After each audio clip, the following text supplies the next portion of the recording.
Actually, before we start, I want to walk through something else.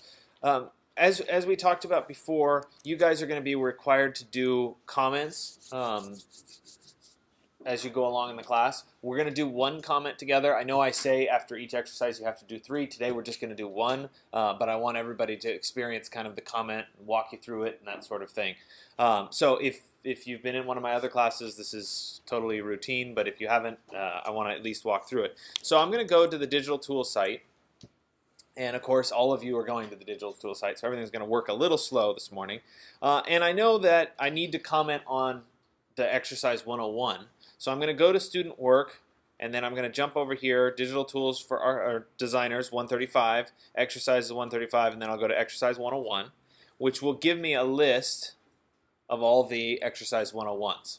Okay? Now, the truth is, in comments, I'm not going to go through and say you made 3 on Exercise 101 and 3 on Exercise 102. I'm going to go through and say you have X number of comments, and you should have X number of comments for the whole semester. Does that make sense? So if you do 5 on Exercise 102 and 1 on Exercise 101, that's fine. Does that make sense? Okay, so it doesn't really matter.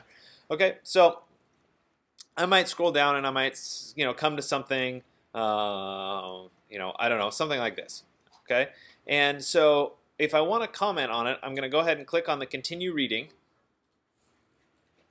which will give me the whole summary that they wrote, and then you see at the bottom here there's a comments 0 section. Now, one of the things you want to make sure is that it says logged in as whatever your name is, right? It doesn't make any sense to make comments without getting credit for them, so make sure you're logged in, because that's how I track that you made the comments. Okay, so I'm logged in as Grant Adams, so I can go ahead and write my comment. Now, I said before that it's important to make constructive comments, so it would be helpful if I actually read this article and had something to comment about it. But I'm gonna say something off the cuff here, like I think one of the most interesting parts of this building is the skin and how it is semi-transparent, and also gives a hint at the underlying structure of the building. Okay, something like that. I don't know. I just came up with that on the fly, but the point is you write something that is productive or constructive. Okay, then I'm going to go ahead and say post comment. And when I'm done with that, it's going to go into the comment queue. Now, for me, I've made comments before, so I'm already approved to make comments, and it'll show up immediately. It'll show my name, my picture, and it'll say whatever my comment was. For a lot of you, you've never made a comment. So when you first click post comment, it's going to go off into the ether, and you're not going to see it. Okay, and that's a spam prevention thing for me. I'll go through and I'll enable each one of you after you make your first comment to be able to make more comments. And then at that point, they'll always show up. Okay? So you can go ahead and make your comment today. Remember, it's only 1 for exercise 101. Okay, that's all I'm going to require. Make your comment, and then I'll go through this afternoon and actually approve everybody, and those comments will show up. Okay? The other thing that should happen is when you get a comment on your work, you should get an email saying you got a comment, right? Which means you can go read it if you're interested in reading it. Okay, so that's the process of making a comment, and I just wanted to make sure that we walked through that so that you guys had some experience with doing it live and seeing how it works and whatever. So I would get in the habit of when you come into class, right? Things are getting going, I'm getting the projector going, hopefully it'll work normally, but sometimes I have to get up there and fix things. While all of that's going on at the beginning of class, go ahead and make your 3 comments for the day before. Right? And if you're doing that, you just come in, it's habit, you take that first 10 minutes, make your 3 comments. You're never going to be behind on comments. You're never going to have to do a big catch-up where you sit down and write tons and tons of comments. It'll just make life easy. Okay, so if you get in the habit, that's what I would highly recommend. Okay, so we've gotten that. I'm going to jump over into the lecture for today. Today's lecture is not the longest lecture in the world. You will not be here the whole time, so we get one more kind of a freebie day, and then things start to pick up and get more and more involved as we go forward. I think one of the things about the first week of classes, and I'm sure you've experienced this in your other classes, is there's a lot of paperwork stuff that has to happen. There's a lot of process the wait list, get the ad codes, and all that sort of thing. So it's usually not a huge week, but we're going to go through, and I like to do this very, very early on in the semester because I think it gives a lot of and gives you a structure for how you're going to pursue this particular semester. And if I did it at the end, you wouldn't have done it all the way along. And if we talk about it now, maybe you'll stick with it. So we're going to talk today about organizing your digital life and getting organized and being ready for your classes and that sort of thing. So we're going to talk about file structures first, and how do you store files on your computer, where do they go, and that sort of thing. Okay? So there's a couple different systems. The first one is kind of a flat file system, which basically means you have your documents folder and maybe nothing else. You might have some more folders, like I'll throw all my Word documents in one folder, or maybe you have a school folder where everything goes into the school folder. You know, it depends on different people. If you were my dad, you store absolutely everything on the desktop, and so you get, he has one of those nice 27-inch iMacs, and it's just completely covered with stuff. I have no idea how he finds a thing, right? But some people work really well that way, okay? I don't, but if that's the way you're working, there are some advantages and there are some disadvantages, right? If you organize by file type, all your Word documents are together, if you're looking for a Word document, it's going to be in that folder because that's where everything is, right? So theoretically, you know where to look. It's usually pretty easy to find files of a specific type. It can be very difficult to keep your projects separate, especially in the world of architecture where we have lots of iterations, right? And we'll talk about that as we go forward in this lecture a bit. But, my 121 project version 1, version 2, version 3, version 4, because we keep saving over and creating more and more files. That's normal for us. So it can be very difficult to figure out where all this stuff is. And your folders tend to be really, really large. So you might have 150 items in a folder. 200 items in a folder, and if you're looking for something specific, you have to scroll through and try to find what that specific item is. So it can be a time disadvantage. Okay? Another way of doing it would be to create a more hierarchical system where you're starting with some major folder, your documents folder, your desktop, or whatever, and then you're breaking it down into subfolders and more subfolders. And this can be a very good way of organizing. So for example, you might have a documents folder. Inside the documents folder, you might have a school folder. Inside the school folder, you might have different classes, right? Inside those classes, you might have subfolders for projects, right? So let's say you're in 121, you have the Mondrian Museum, and then you have the Calder Museum. You might have 2 different folders for those, right? And so you keep breaking it down more and more, and that can really help you stay organized. So it's generally organized by project. So, all the way down to my Mondrian Museum, everything relating to that Mondrian Museum is going to go in that folder, right? It can be really convenient because it's quick and easy to find your files, right? I'm working on the Mondrian Museum, everything's going to be in there, right? So I know where everything is. It's very easy to keep your projects separate. So especially if you start having more than one thing, let's say you have a job where you're working on your computer, you have school where you're working on your computer, and your wife or significant other also uses your computer. Right? You start to have that kind of thing. If everybody throws their stuff in one folder, it's hard to keep it all separate. If you start to be organized and you start to throw it in certain folders, it tends to be really easy to keep track of. Right? The other thing is with this option, you can always do a search that says, show me all the Word documents that I have, or show me all the InDesign files that I have. So you can kind of get the best of both worlds. So if I were picking one, I would certainly suggest this as a strategy.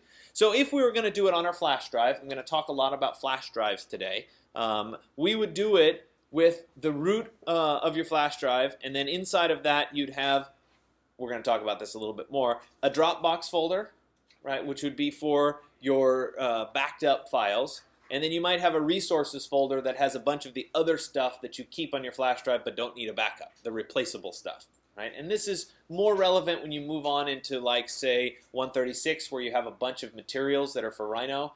You can get those materials again, but you need a place to dump them all, and they need to stay on your flash drive. But you don't need to back them up unless you have a really large Dropbox account.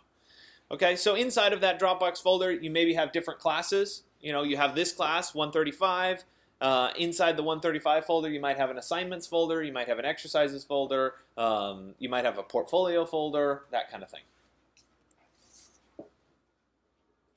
So naming your files, naming conventions. How do you actually name your files? Okay, most people do a naming scheme, something like whatever's on the top of my head when I'm working on this project, i.e., this is a project 1 or something like that, and then they put a dash and they put a number, right? This is my project. This is number 1. Now, project yourself forward maybe 7 years, okay? And you're applying for grad school. You say, you know what? That project that I did way back at DVC, that was a good project. I think I want to go back and look at that for my portfolio. Okay, I haven't thought about it. Now, what did I call it? Did I call it My Project 1? Or did I call it The Project 1? Or what? Right? If you're a little bit more specific when you name it, it's really easy to go back and find those files in 7 years when you're not going to remember what it's called. Okay, so how do you do this? Okay. This is what I used when I was all through grad school as a way of keeping files organized, and it worked pretty well. So I'll share it with you. It's by no means the right answer, but it is an answer. Okay, an answer. So you might want to think about what works for you, and maybe you can base something loosely on this. I have it work for you. So I usually put or attach a prefix to whatever the files are. So if you were in 121, for example, you could say A121. It's Architecture 121. If you were in English 105, it would be E105. Okay, something like that. This works really well. The problem is when you get to classes, and not so much here, but if you're in grad school or whatever, you can get to a class where you repeat the same class over and over again. So in grad school, in architecture, you might take an upper division or grad level studio. It might be a 201 studio, but you take it 3 times with different people. So you have Architecture 201, but it's A201, and then what? How do you know which one? And so what I started doing was I added the letter of whoever the first letter of the last name of whoever was teaching it, because that would vary. Okay? So in this case, it would be Architecture 121. It's taught by Daniel Abbott, so it would be A121A. That would be my prefix that identified every file that was associated with that particular class. Okay? So using this scheme, if we fast forwarded ourselves 7 years and we couldn't really remember what we called our files, right, we could do a search for A121A, because chances are you're going to remember that, and find everything related to that particular project or that particular class. So it's a kind of a good way of giving yourself some kind of a clue for the future. Okay? Then we get to the suffix, all right, the end. And so what happens here is that we, as architecture people in studios or design people in studios, we end up doing lots and lots of iterations of files. And so how many people have been in a studio class so far? Okay, not too many of you yet, some of you. If you've been in a studio, you understand what I'm talking about, right? You come in, you worked really hard all weekend, you come in and you show your instructor, this is what I worked on, isn't it great? And the instructor says, oh, well, but did you think about this and this and this and this and this? And you say, wait a minute, I got to go back and redo a bunch of stuff or rethink it. Okay? When that happens, instead of just modifying it, generally you would do a save as and start working on something else. Okay? And changing things. And then you do a save as and you keep going. And before you know it, you have 10 files of iterations as you go forward. Okay? So, generally, I like to have a little bit finer control over this. So my suffix has 2 parts. The easiest way to do it is just to number it. Right? I have, this is the edition 1, this is the edition 2, this is the edition 3. I like to have one more piece to that because sometimes you have major revisions and you have minor revisions. And so in my world, you have the edition, which is the major revision, right? So that's 02, 03, 04, right? Big changes. And then the versions are subtle changes. So this, the best example of this might be when you're doing a final, like a rendering or something, some presentation piece, right? You do one, and it's, you know, whatever the edition is, it's 02A. Okay, this is the first one I did. It looks pretty good, but I need to tweak some of the lighting, and I need the materials to be a little bit different, so let's do another rendering. That becomes 02B, right? And then, no, that wasn't quite right. Let me adjust it a little more, 02C, right? And as we keep going forward, there's small, subtle changes, but I can always go back. So I'm not ever deleting or overwriting one of my originals. right? I can go back and use those, or I can make little tweaks, okay? Big changes, I change the number.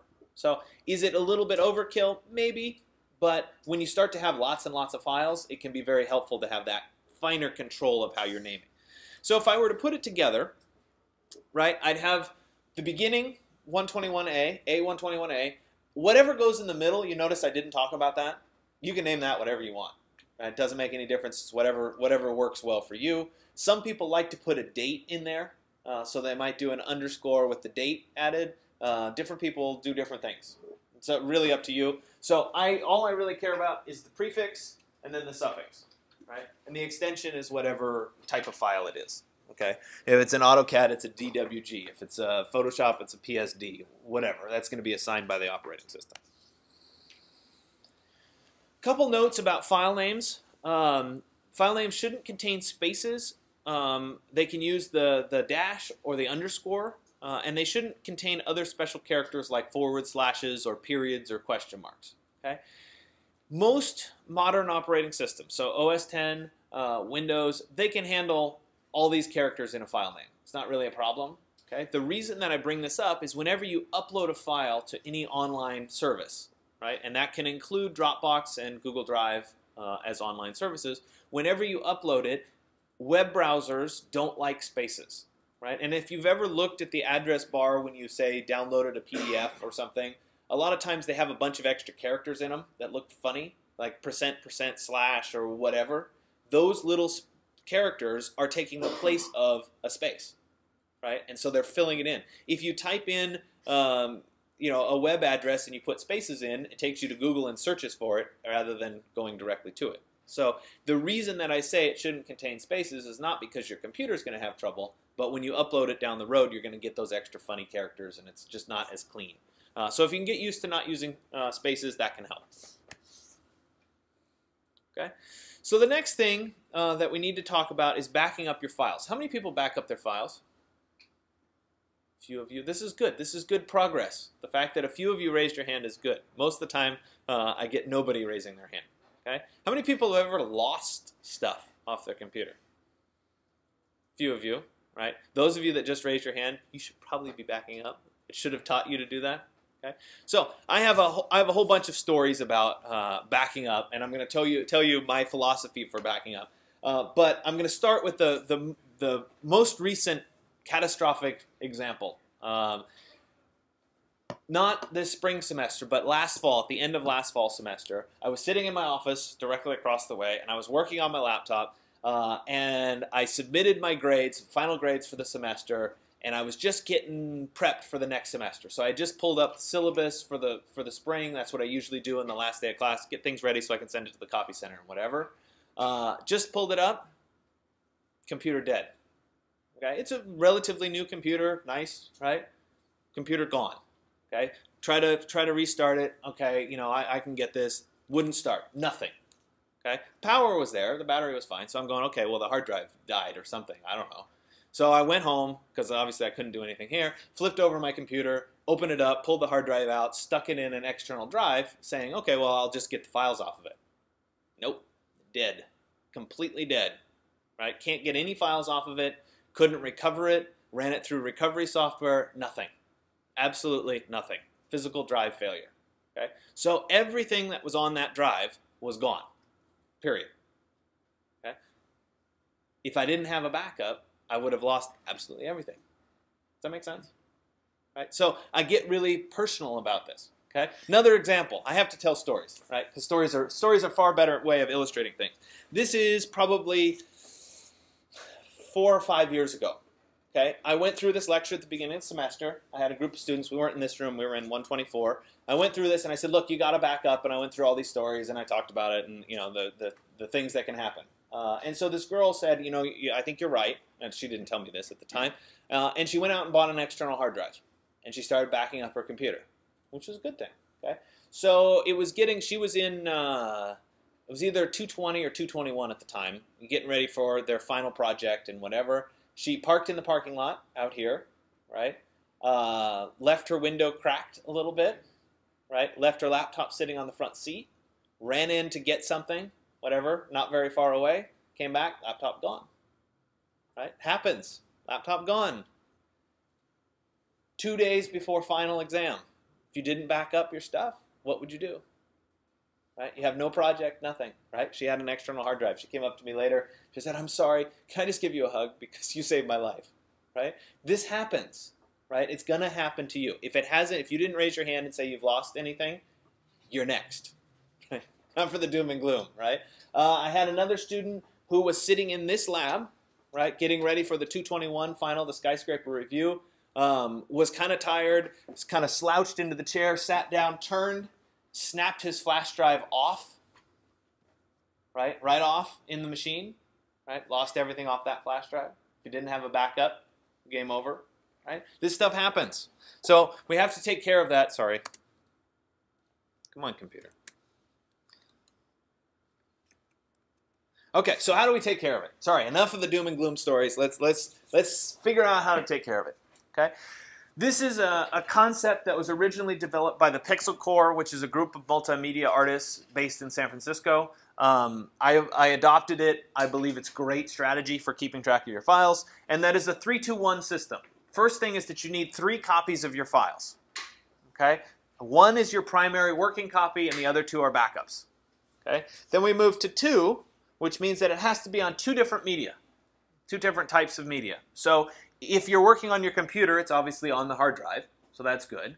If you're working off your flash drive, that's different than your computer hard drive, although some of the new computers have flash drives inside the computer versus a portable flash drive. Kind of different.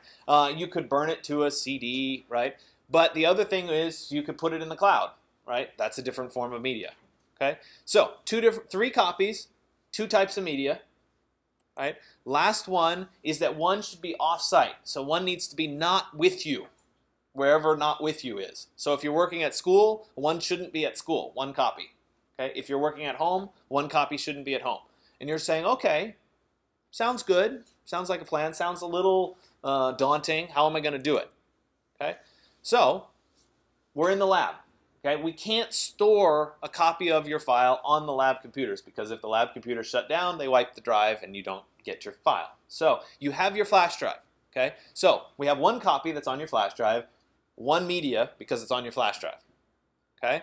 Next, we're going to install Dropbox on your flash drive so it will then, right, take your file and sync it up to the cloud. So we just added a second location, a second copy, right, and a second form of media. It's in the cloud. Okay, so that's good. Then we need that last third one off-site. We satisfied the off-site because it's in the cloud, but we need that 3rd copy. Okay, so what does Dropbox do? When you go home on your home computer, you install Dropbox on your home computer, and it copies that file to your home computer. So we have 3 copies. One's on your flash drive, one's on Dropbox, right, and one's on your home computer. We have 2 different media, at least. One's on your flash drive, one's in the cloud, right, or on your hard drive, depending on which way you want to count it, right? And then we have 3, 2, 1, off-site. It's in the cloud, right? So it's not here with you. So we satisfied that 3, 2, 1 requirement, okay? It's not that hard to do. And I'm going to walk you through how to install Dropbox Portable on your flash drive. So the other big thing about backing up your files is if it's not automatically happening, it doesn't happen. Right? If you have to do anything, you're going to forget about it. You're going to get lazy and not do it. Right? You could probably keep it up for a month, right, where you keep backing up your files. So for example, you could take your flash drive and every time you got home, you could copy all your files to your computer. Right? That would be manually backing up your files. How many times are you going to get lazy? How many times are you going to get your buddies to say, hey, let's go out drinking. I don't want to, and you're going to forget all about it. Right, that kind of stuff happens, and then you're in the bar and you drop your flash drive and game over, right, or whatever. I don't know. You guys might not be 21 yet, but you get the idea, right? So they have to occur in the background automatically. Okay, so what are your options? Well, the good news is the major operating systems have decided that this is a good idea. Finally. Right? So if you're in Mac, you have something called Time Machine that'll do backups for you. If you're in Windows, it's just called File Backup, but it'll do it automatically for you. So life is pretty simple, right? You just have to enable those features. Those are built in on all computers. There's a bunch of aftermarket solutions that will do this as well. I use a program called ChronoSync because I like to have a little bit finer control over when stuff backs up and where it backs up and what have you, because I have a variety of hard drives that float around with me. And there are other programs. None of these I'm necessarily recommending over others, but I'm just telling you that there's a bunch of options out there. Okay. In terms of online backup, the two primary ones are Dropbox. How many people have a Dropbox account? It's amazing. When I first was teaching this class, I'd ask people about Dropbox, and nobody had Dropbox accounts. Now everybody has them. Okay, you get 2 gigs for free, but if you do some jumping through hoops and whatever, you can build your account up. I think my Dropbox account now is like at 18 gigs or something, just by doing stuff along the way. So it's reasonable, it's free, it's fast, it works great on the computers. That's what I'm recommending that you use off of your flash drive because it tends to work really nicely. Google Drive is another great free alternative, gives you a little bit more space. It's 15 gigs to start. The only challenge with that is I have yet to find a portable app that'll run off your flash drive or on these computers that will allow you to just sync your stuff, right? I've had people in the past use Google Drive, download the stuff to their the desktop, work on the files, upload it back, which works fine. The problem is while you're working, if the power were to go out on one of these computers, you'd lose what you were working on for that day. So you run a little bit of a risk. It's not too bad, but it gives you some more space, so it could be a good advantage. Okay. The other thing is I think you guys all, because of your school accounts, have a Windows SkyDrive. Anybody use SkyDrive? Right, somehow everybody doesn't like it. I don't know. But I think it gives you 25 gigs for free with your SkyDrive account. I have yet to figure out how to sync that with anything yet. So I don't know that that really works, but it's there, it's available. There are also other online backup options. Carbonite is kind of the biggest one, where it will actually back up your entire computer all the time, which is a nice thing, but it's expensive. It's $50 a year to have that done. And there's other services depending on what access you have to various services. So your backups need to occur, I mean, ideally they occur in real time, right? As you work, it backs up your files. As soon as you save it, which is why Dropbox is so great, as soon as you save it, it starts uploading and it backed it up. Okay? But if not, you need to at least back up every night so that your stuff is backed up every night. And you're going to see very quickly where this is going. You should back up every week, right? So at the end of the week, you make sure you have a backup. At the end of the month, you have a backup. You see where this is going, right? At the end of the semester, this is actually a really good time to take stock of where you are, what projects you did. Go ahead and burn it out to a disk, right? Put it on an external hard drive somewhere, and that way you have like, hey, this is all the work I did for 121. This is all the work I did for 135. This is all the work I did for 136, right? It's nice to kind of consolidate it and put it in one place, right? And then at the end of the year, it's kind of the same thing, okay? And then, of course, don't forget about the offsite peace of mind. So for me, this is particularly critical. I'm kind of ridiculous about this. So I have a hobby that is just photography, right? And I have 2 kids. I have a 4.5-year-old and a 1-year-old. And believe it or not, I take a lot of pictures of them. And it's probably shocking, right? But if I look at my overall photo archive, I have maybe 50,000 pictures that I've taken, maybe 60,000 now, right? Which is a lot of pictures. I would be absolutely devastated if I lost those pictures, right? I have pictures that I've taken when I've been abroad. I have pictures that are just irreplaceable pictures. I mean, I have pictures from my wedding. I mean, you know, there's just a certain point where those are most valuable. I think one of the good ways of thinking about this is, let's say that you found out tomorrow that something was going to happen to your house. What would you be able to grab? A wildfire was going to burn down your house. You had 30 minutes. What would you grab? Right? Most people would say the photo albums, right? That would be the first thing they grab. I'd grab my hard drive, my external hard drive. I'd run in and grab that because everything's on it. Right? But the point is, you have to think about that. Right? I have a real-life example of this. My wife grew up in the Central Valley in Yuba City, which is like 45 minutes north of Sacramento. She was away. She was abroad. She was actually in Germany at the time. She got a call from her stepdad, and her stepdad said, the levee's going to break. Not that it might break. It's going to break. And it's either going to break on our side or it's going to break on the Marysville side. What do you want from your room? It's a pretty serious question. Right? Nothing you can do. It's going to break in 30 minutes. What do you want? Right? Your house is going to flood. Right? Those kinds of questions, if you stop and ask yourself, are the most important ones. What are you going to save? Okay, so for me, photos most important. Okay, so what do? This is a little bit cumbersome because it's not an automatic thing, but I burn out all of my photos to discs. I have like a stack of DVDs, and I actually got to the point where the stack of DVDs was too big, so I started having a little external hard drive, right? I make a copy of everything, and I go to the bank, and I stick it in my safety deposit box because that's a really safe place for it. It sounds ridiculous, and it sounds kind of absurd, but I know that that's going to be safe. Right? Now, if somebody decides to rob the bank and they decide to drill into my safety deposit box, they're going to be thoroughly disappointed that there's not gold bars in there and there's just a hard drive. But the point is, I know those are safe and I'm happy about it. Now, I take the risk because I don't do it all the time. It's not like I every week go to the bank and update my photos. I do it about once a year. So I run the risk that I lose a year's worth of photos, but I know that I'm not going to lose all of them. And that's something that maybe is a little extreme, but it shows a very good example of thinking about how important your stuff is, right? Because if you're not sitting there thinking about it and you just assume that it's going to be okay, there's a pretty good chance you're going to lose it, right? And there's a lot of things that are happening with photos and stuff now, where you are automatically uploading your photos to the cloud, and so you have backups, and it's much less critical than it used to be. Okay, so let's shift gears slightly and talk about calendars. How many people keep an active calendar? It's amazing how few people actually keep calendars, you know? What do you do when you have an assignment and you don't know when it's due? But whatever. Anyway, so my goal today is to at least semi-inspire you to have some organization and maybe have some calendar access, okay? How many people have a smartphone? Okay, guess what? Your smartphone has a calendar on it. Shocking, right? So we're going to try to make that talk to everything, okay? So we have some options out there.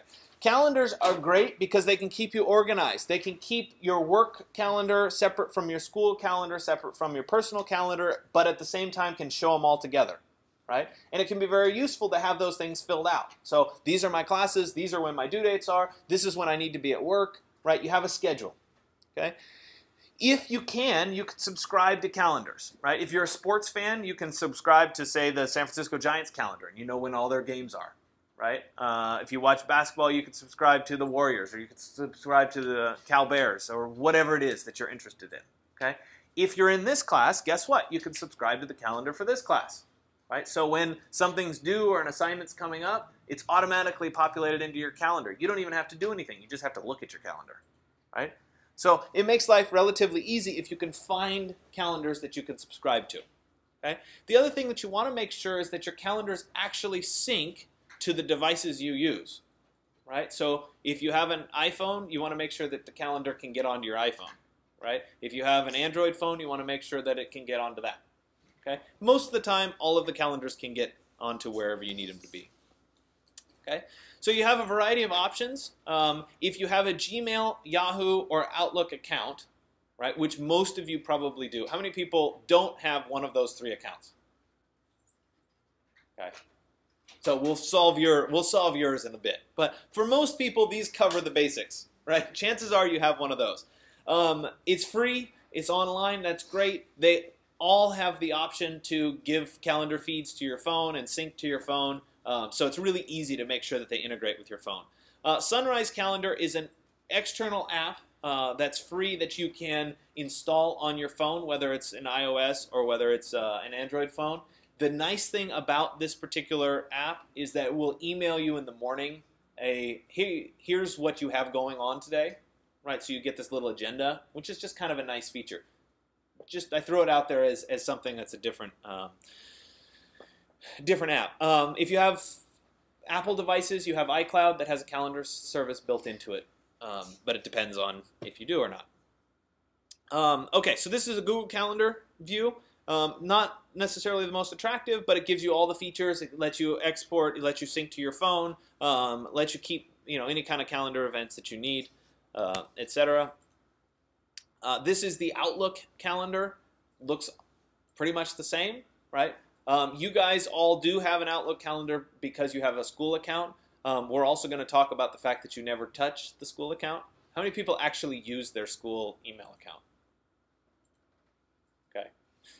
Two of 33. Okay, so that tells you something about it. So we'll talk about that in a second. The point is you do have that, and we can subscribe to the calendar. If you have a Yahoo calendar, looks relatively the same, right? But you can do the same sorts of things. Okay, so let's talk about that email, that email issue. Okay, so on average, right, a person has at least 3 email accounts, right? How many people have fewer than 3 email accounts? Okay, how many people have 3 email accounts? Okay, how many people have more than 3 email accounts? Right? So the point is there are people with a lot of email accounts. Okay?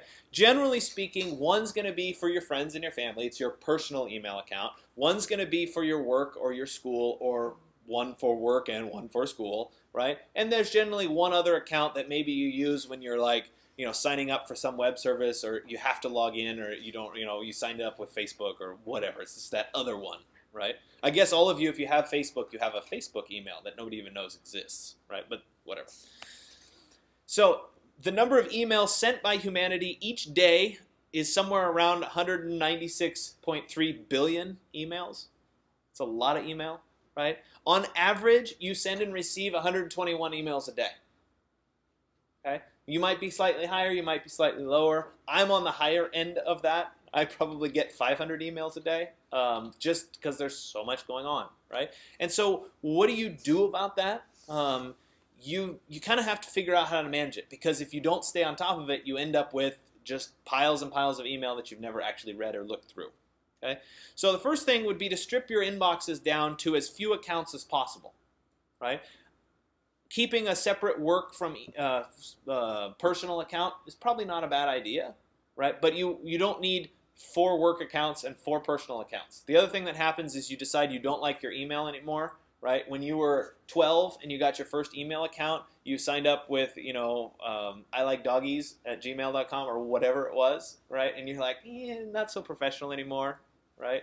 Or, you know, Grant the King, you know, or whatever, something like that. Maybe not the most professional, right? So you end up changing your email account, and then guess what? You have another email account. So what do? Right? Ideally, you'll set it up to forward from one account to another account. Anybody have forwarding set up? No, a couple of you. Good for you. Right? We're going to talk about forwarding a little bit more specifically, and I'll show you some examples of it today. You want to decide what email addresses you want to use and stick with them. So you guys all made it to college, right? So you're entering the world of like professional life. So you want to think about, and we're going to spend a whole lecture next Monday talking about your online image and how do you brand yourself and that sort of thing.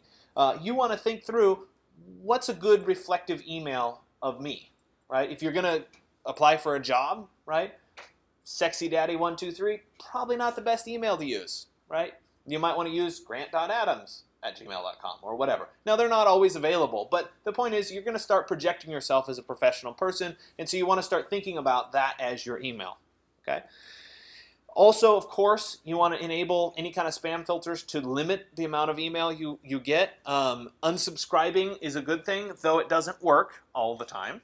Right? Sometimes you unsubscribe and they say, great, we're going to sign you up for 5 more emails. Right? So you have to be a little cautious. Generally speaking, the big companies are respectful and do try to unsubscribe you. Right? But it's amazing how quickly you can start getting emails about go-karting when you've never been go-karting or whatever. Right? I get emails about go-karting all the time. It's like, no, I don't want to go-kart. Just go away. But this happens. Okay? So try to be religious about that. Okay, so how do we set up this forwarding? If you have a Gmail account, it's relatively easy. You go to the upper right corner here, and there's a little settings icon, and you go to mail settings, and this is the general mail settings. If you go to forwarding, right, you can check this little radio button here that says forward a copy of incoming mail to whatever, right, and then archive Gmail's copy. Okay, so it will automatically send whatever email comes into your account right out to whatever account you want it to go to. And there's a few steps involved. You have to actually verify that it's going to the right account, so somebody couldn't hack into your account and say, send all your email to Mustafa or something. You know, you don't want that. You have to verify, yes, this is me. I have access to both accounts. But it'll forward your email, which is a great way of any of your old email addresses. You can just get them forwarded into whatever your new email address is. If you're in Outlook or Office, It's basically the same thing. You go to your settings, and under mail settings, you can come down here under accounts to forwarding, right? And you say forward my emails. This is actually my gadams@dvc.edu email that you all have. It gets forwarded to grant@digitaltoolsforarchitects.com because I don't want to go in and have to check it, right? I don't want it to come into my phone. So anyway, so forward my emails to grant@digitaltoolsforarchitects.com. So every time I get an email on my DVC email, it goes right to my Digital Tools for Architects account, okay? Which happens to be a Gmail account. So we'll talk about that next class. Okay. The other thing is to use an email client that helps you to get through your email quickly, right? And I'm going to show you one that I really like. It's not available for Windows, but it's available for iOS, OS X, and Android. I really, really like it. Everybody that I've talked to really liked it. This company, it's called Mailbox. This company wrote the piece of software originally as an iPhone app. Within the first 2 or 3 weeks of having released it, they did where you had to do an invite. You know, if you were interested in trying the beta, you had to submit your email address. Within the first 2 or 3 weeks of releasing it into the public that way, I think they had over 1 million people on the wait list to get into it. Right? Now you can just sign up and get it. It's called Mailbox. It's great because it's gesture-based. So you get your really quick load of email, and then it's just a swipe in one direction or the other. And depending on the length of the swipe, it does different things. So it's really, really quick to archive your email. So you have your phone out, and you want to go through your email, and it's just flick, flick, flick, flick, flick. Right? I don't need it. I don't need it. I don't need it. Right? The other thing that it does that's fantastic, you can skip that, is if you flick the opposite way, you can say, re-give me this email in my inbox in a day. Give it to me next week. Right? And so this is great. I used to do it where I would just leave it as unread, and then I'd end up with 500 unread messages, and it wouldn't make any difference. This is great because you can actually get through all of your email, make sure you've read everything, and you can specify when you want that email to come back. So let's say I had an email that was school-related, something that I needed to do when I was at school, fill out some paper or something like that. I can say, defer it until I come back to school. Right? Defer it until Monday morning. Right? If I don't want to deal with something during the week, or during the weekend, it's from work. Right? Just defer it until Monday morning. Right? So there's a lot of stuff like that that's really, it's intuitive, it's quick, and it can get you to what they call inbox zero, where you have nothing outstanding. And it's really, it's quick, gesture-based. It has one little fun thing at the end where it pulls a random picture from Instagram and gives you a reward. So when you have nothing in your inbox, you get a random picture from Instagram. It's kind of fun. Right? So anyway, that happens to be the app that I use to manage my email. I would encourage you to explore apps like this. If you want to explore Mailbox, if you have an iPhone or an Android phone, I would encourage you to try it out. It's not going to hurt anything to try it out, but I really like it. So the other service that I like to mention in this same vein is Google Voice. How many people have a Google Voice account? How many people have heard of Google Voice? Right? It's kind of a weird, unknown service by Google. They bought a company called Grand Central that enabled this. And basically what they'll do is they'll give you a phone number that you can send and receive calls on, that you can send and receive text messages on, and that you could forward to any other phone number that you want. Okay? It will also, if you have them leave a message on your Google Voice account, right, that message will be transcribed into text and then sent to you. Right? So you can read the message as opposed to having to listen to it. Right? The advantage of something like this is you can have a phone number that's completely permanent, right, that can go with you wherever you want. If you go outside of cell range and have a landline, you can forward it for free to a landline. So it gives you a lot of flexibility with this. So it's going to follow you wherever you go. You can choose your number, which is a lot of times fun. Like I said, it sends and receives text messages, so you can do that. The only thing it doesn't do in the text message realm is it doesn't handle pictures particularly well. But it's there and it's free, which is nice. Right? So if you have an account where you don't have a lot of text to send back and forth on your cell phone, this might be a good option for you. Right? You can also customize your greetings on your voicemail depending on who's calling. So it's smart about that. So it's a pretty good service for free. This is the phone number I actually give all of you. Right? So you get this number. It gives me a little bit more screening. It's not actually my cell phone, but at the same time, you can still text me. and leave me voice messages and that sort of thing. Okay, so hopefully this inspires you a bit toward the organization of your life. I'm gonna take a quick interlude. We'll take a break for 5 minutes or so. Actually, let's go 10 minutes. I'll pass out your exercise, and then we'll go through how to subscribe to calendars, how to forward your email, and that sort of thing. Okay?